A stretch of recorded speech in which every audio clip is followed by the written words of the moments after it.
is Fady Sharara. I'm a fertility doctor, and my office is called Virginia Center for Reproductive Medicine. It's in Reston, Virginia, and we've been open for 23 years now. Wow, that's amazing. You've been around for a while now. Right? So now take me back to how you got started in all of this. Tell me how you got to where you are today. So in med school, I wasn't sure what I wanted to do. I was between OBGYN and cardiology, and so I came to Georgetown in 1985 and spent 4 months taking electives. So I took cardiology first, and I said, okay, maybe this is not what I wanted to do. And then I did a month of high-risk obstetrics, and I liked the OB part, but not to make it a career. And then reproductive endocrine or infertility was a brand new specialty. The first pregnancy in the world was in 1979. The first pregnancy in the US was 1981. So it was still brand new. And the first day I started doing that elective, I knew this was my calling. Wow. And so I spent 2 months doing this, then went back, finished my MD, then went into OBGYN residency at GW, and then went to the NIH for a 3-year fellowship.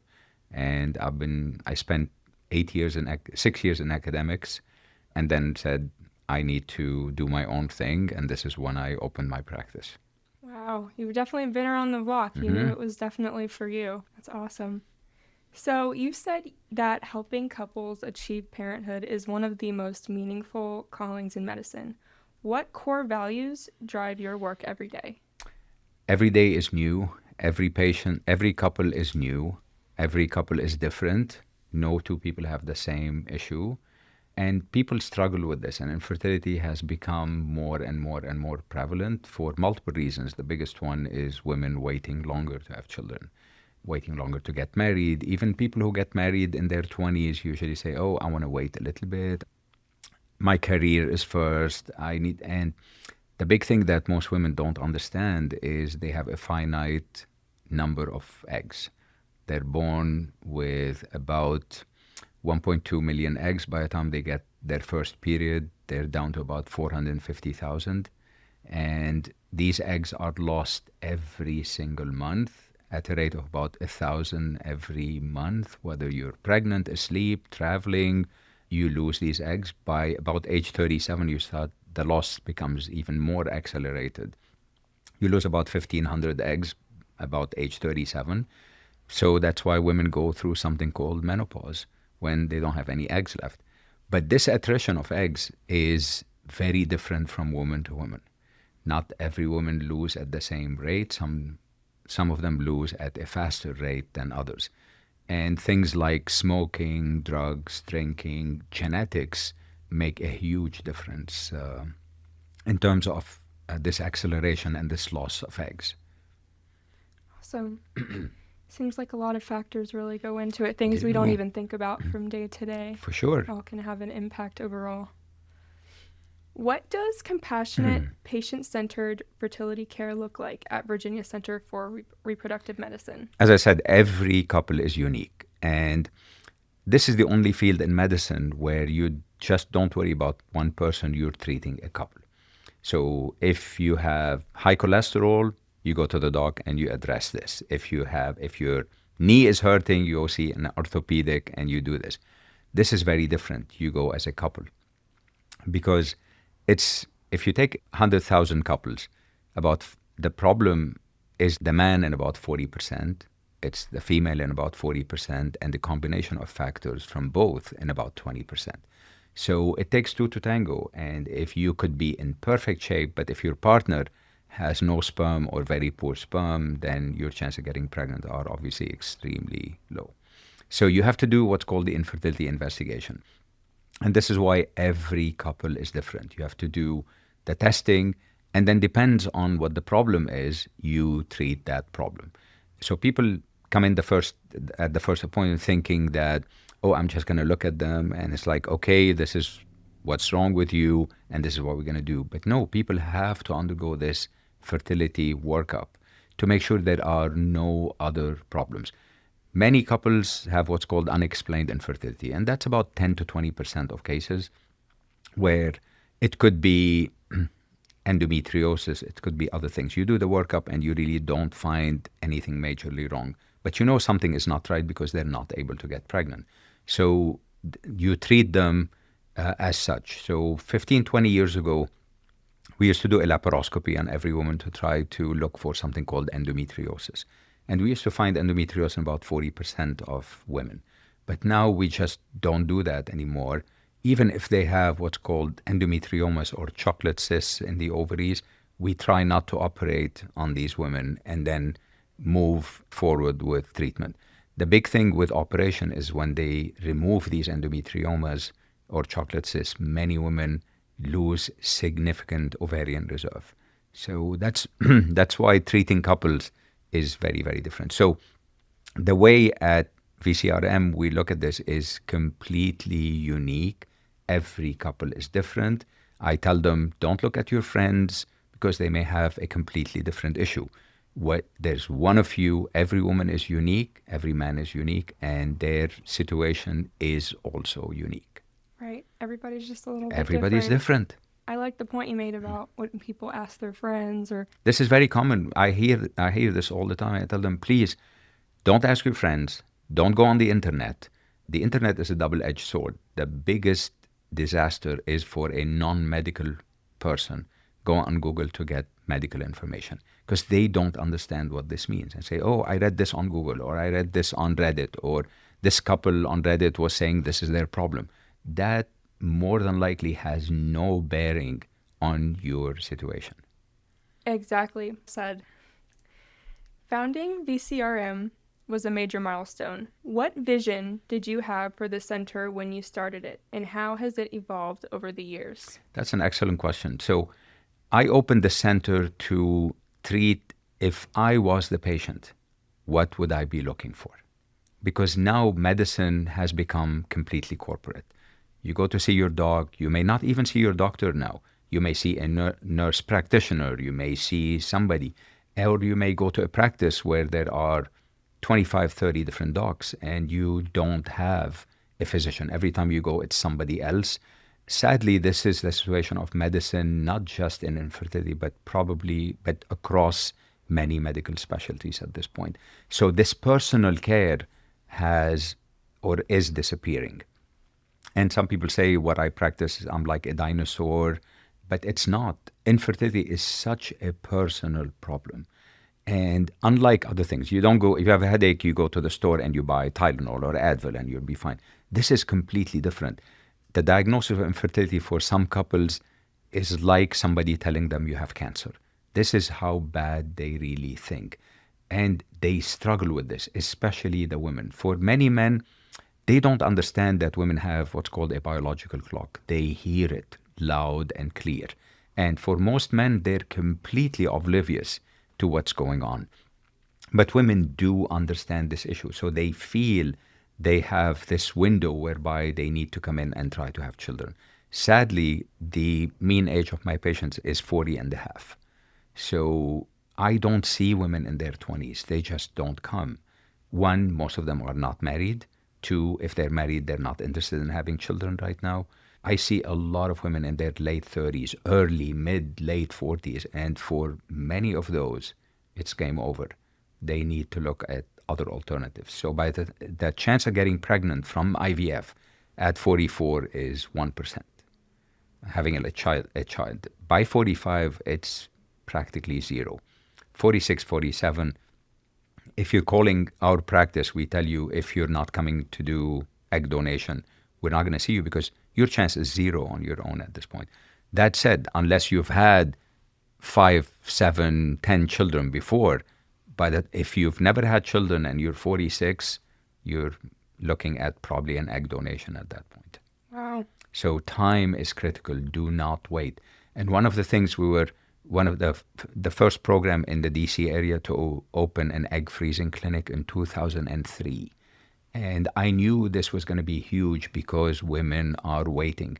And thank God, now there's enough awareness about this egg freezing thing. So you're young, you're not married, you don't have a significant other, you're starting to become 32, 33. It's something I think that everyone needs to consider.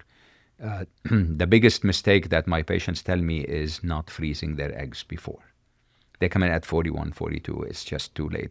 The quality, what happens in women, the quality of the eggs deteriorate markedly as you age. So look at it this way. 100 years ago, if you go talk to your grandmother, for example, she's going to tell you she had her kids at 18, 19, early 20s. By the time they were in their late 20s, they're done having children. Extremely unlikely for somebody in your grandparents' generation to tell you they had kids at 34, 35. This didn't happen. 100 years ago, most of us used to be dead by the time we're 40. Now we're living much longer.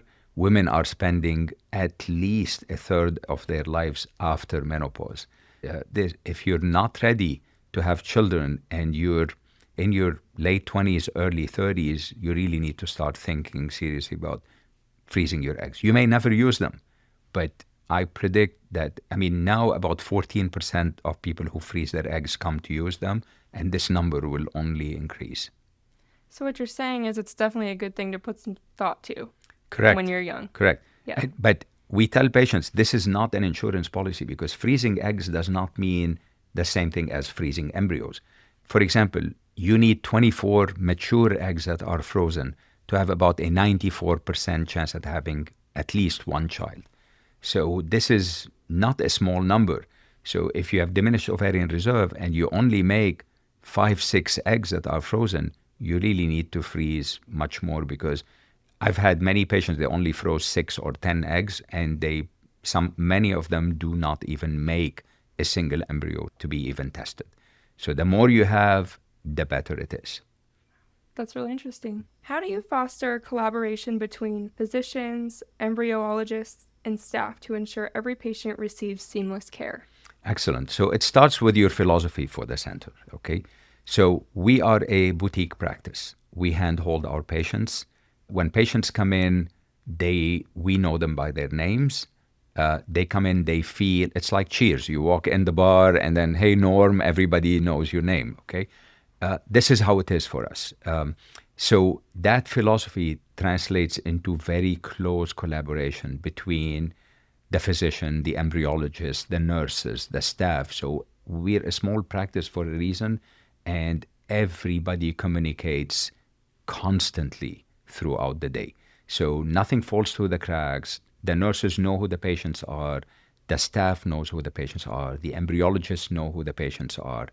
So this is really, really critical. So it's not, even for the embryologist, it's not this, this person, they have no idea who that person is. They review the records, they know what's going on, the stimulation cycle, or if they need to have, like, for example, insemination, they know what's going on. So it's continuous collaboration. And that's the way to make sure that nothing falls through the cracks and no mistakes happen. Teamwork makes the dream work, right? That's the whole thing. Our motto is making dreams a reality. And when patients come in, we want them to trust us with their care, and we want them to listen to what we're telling them, because we have their interest at heart. We're not here about the money. We're not here. We are here to help you have a child. That's wonderful. Fertility treatment can be deeply emotional. How do you and your team create an environment of hope and trust for your patients? Excellent question. This is, as I told you before, for some women, they feel this is a cancer diagnosis. So we're here to, and I tell them, we're your cheerleaders. You're not on your own in this journey, okay? Because many women feel alone. As I told you, the men sometimes just don't get how emotional this whole thing is. And we tell them, we're on this roller coaster with you. We have our highs, we have our lows. When things don't work, they're down. And the key is to keep them optimistic, keep them positive. There's always something that we can do to get them to where they need to go. So we obviously offer them emotional support, we offer them moral support. And if they need something more, there are professional people we refer them to that they can discuss this issue with, that can help them through this journey. This is not an easy journey. And when people do this, we actually strongly recommend that the husband also gets involved with this. There's one called organic conceptions we refer our patients to, and it's a multi-step program that couples have to go through. And I really think it helps them tremendously to go through this pretty difficult journey. But the end of the journey is amazing. When it works and they have a child, they forget all the bad things that they've gone through. It's an amazing thing. I mean, it's when patients have a kid, it's totally different than going to your dermatologist and they tell you, okay, take that cream and you're going to look better and feel better. Afterwards, you're not going to go, you're not going to hug them, you're not going to feel you owe them something. This is an amazing thing because you are helping them have something that they are literally dying to have. It's extremely rewarding when it works. And for me, this is the happiest moment when the patients come in and they bring their children. Such a magical moment to be able it's to incredible. see it come full circle. Yeah. If you come around Christmas, you see the whole office filled with Christmas cards from babies that we've had. And for me, this is the happiest time of year. I love that. What are some of the most exciting advancements in assisted reproductive technology that you believe will transform patient care in the coming years? So it has already transformed substantially over the past 20 years. So early on, I remember when the success rates used to be in the 20s, 20%, 25%, and we were putting 3, 4, 5 embryos routinely into people, and just with the hope that patients would get pregnant. Some of these would get pregnant and then have a miscarriage afterwards. In my opinion, the biggest advancement has been the introduction of genetic testing of the embryos over the past, let's say, it's been around since 1991, but PGT-A 0.3, so PGS3. So the latest advancement over the past probably 10 years now have made a humongous difference. We're at a point where, because most of my patients are older, so when they get pregnant, they have at least anywhere between 15 and 30% chance at losing that pregnancy. And most of these pregnancies are lost because they're genetically not normal. So now we have the ability to test the embryos before we transfer back into the woman. And we transfer one for 97% of our patients at this point. And we check, so if it's a normal boy, normal girl, and some patients come into gender selection. We can talk about this a little bit later. But the fact that we can transfer a single tested embryo substantially decreases the chances of a miscarriage and increase the chance of them taking home a baby. Patients want to get pregnant from the first attempt if they can. The biggest thing that I started noticing about 7, 8 years ago, patients are coming in and their biggest fear is a miscarriage. So they don't want to miscarry. It's such a traumatic event that nobody wants to go through. So that by testing the embryos and transferring a genetically tested embryo, we significantly diminish the chance of a pregnancy loss happening. So this is a huge, huge advancement. There are other things we're all waiting. So the chance of a pregnancy when you transfer a single tested embryo could be as high as about 70%. Okay, but that means even when you're transferring a single perfectly normal embryo, the chance of a pregnancy not happening is still about 30% at least. This is what we still don't understand. This last big box, you're transferring a genetically normal embryo into what's supposed to be a nice endometrium, a nice uterus, and the pregnancy still doesn't happen. We just tell patient, stay the course, okay? So we're introducing now AI into this. So AI is obviously the sexiest thing. Everybody talks about this. So we're in the process actually on tomorrow, they're coming in to install a brand new, what's called time-lapse, to allow the embryos to grow under continuous observation. So there's a camera on top of where the embryos grow that takes pictures every 5 minutes. And then it's linked to an AI software that gives us the ability to differentiate even between two perfectly looking normal embryos, which one to transfer first. So we're into the age of AI. and we're joining the age of AI tomorrow. So this is something that I am extremely excited about. I really think this is going to make a difference and hopefully may increase that, 70% chance to even a little bit higher. It's just the logical thing to go to. Technology is at this point. There are new advancements. Hopefully, in about maybe 5 to 10 years, we can grow eggs for women who are in menopause or don't have enough eggs. For men who don't have sperm, maybe grow sperm for them. So at this point, this is all experimental. But do I see this a reality in about maybe another 10, 15 years? Very possibly. So at that point, because now for these women who are older, they need to get eggs from a egg donor before. And so maybe now they don't have to do this anymore. So we'll see. That's definitely an exciting thing down the road. Got it. It's so fascinating, just the advancements in technology today and what they can do. Incredible. I mean, thank God for the recent advancements in IT and other things. So these ultimately trickle down into what we do.